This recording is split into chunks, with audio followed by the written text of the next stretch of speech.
Okay, so I'm here at Bedford Autodrome in my C4 VTS. It's the second time I've been here. The first time was in my Mazda RX-8. We're just doing the starting laps now, so it's nice and gentle. And it's the second track day I've done in the C4, first one being at Blyton. Taking that corner a bit sharp already on my side lap.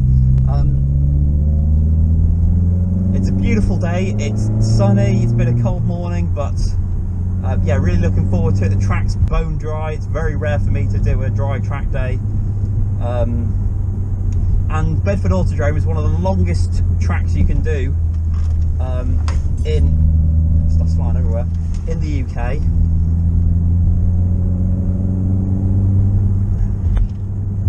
Finding it a bit hard to talk and drive, to be honest. Yeah, one of the longest tracks you can do in the UK.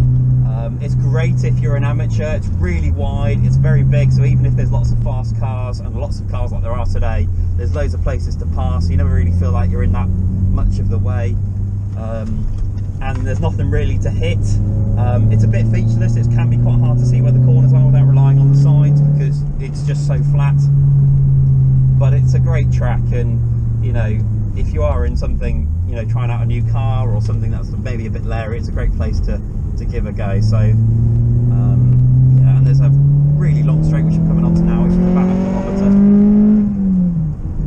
So yeah, brilliant place to give you know, a track day a go. So let's see what it's like in the C4. I'm expecting, because my car's not the most powerful, to be overtaking quite a lot. I'm probably quicker in the corners. I don't know, I'm not the best of drivers, but you know, I probably relatively are quicker in the corners than I am on the straights, and we'll just see where we go. The car is completely standard, as I mentioned in the review, apart from an induction kit and a catback exhaust, which gives it a bit more fruitiness, maybe a tiny bit of performance. It's probably mostly negligible. I have fitted the original gear knob, which is a lot smaller and harder to use, but I wanted the car to be original.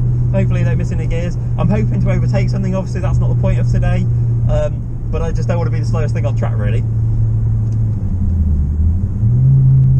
If I do quote any track times in the video, they are derived from the GoPro footage. You can't time your laps, so they will be derived from the footage, work back to see what was the quickest time of the ones that I recorded. So okay, let's do a flying lap of Bedford Autodrome on my C4. We're coming up to the first corner, which is actually pretty sharp, into second. Horrible using this gearbox. Brakes have faded massively.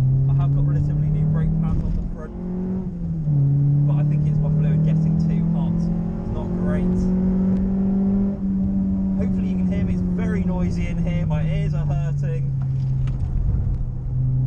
I'm not used to driving this high up in the rev range, but that's where all the power. This car feels so different when you're up there in the rev range on the utilising the VVT. It actually feels quite quick, although I don't know how quick it actually is. But really responsive on the throttle, really responsive on the turning, the steering. I love the steering in this car. A lot of rollers, you can probably see. Getting a bit of understeer, unloading all the tyres that I need for grip.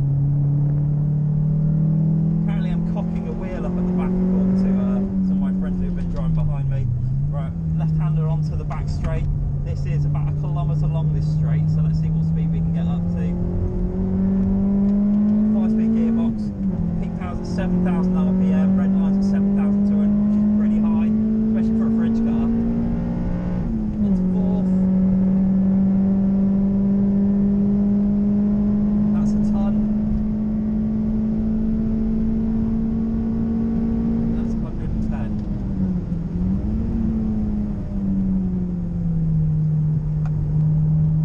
Coming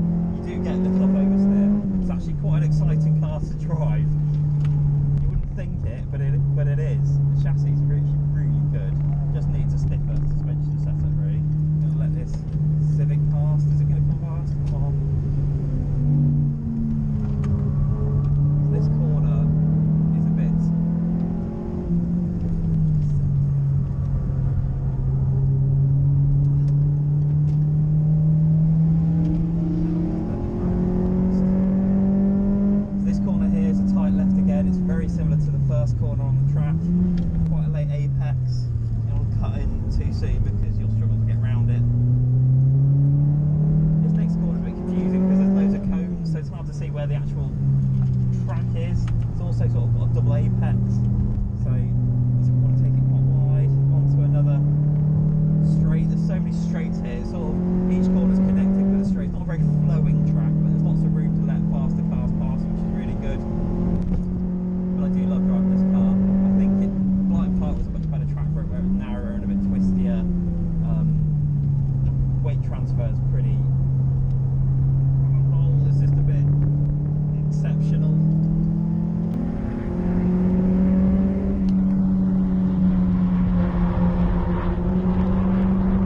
There you go, that is a lap of Bedford Autodrome in my C4.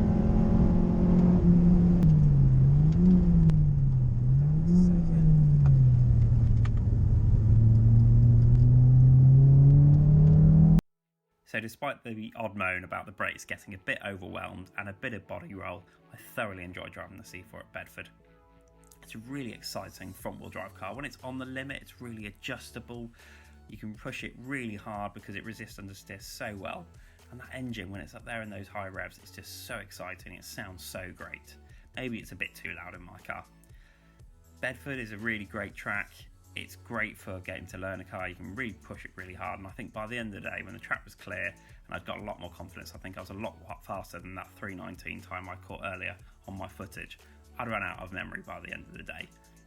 I may have pushed it a bit hard though, because somehow I managed to wear down a brand new front set of brake pads down to the metal, and I thought it was unsafe to drive back. And it was, so I got the car recovered. I'm not sure how I've managed to wear through a set of brake pads. I've not done it before. I don't want it to put you off doing a track day.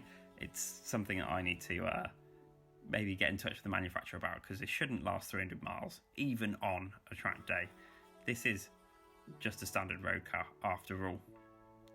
But thank you for watching, and I really hope you get to experience Bedford soon.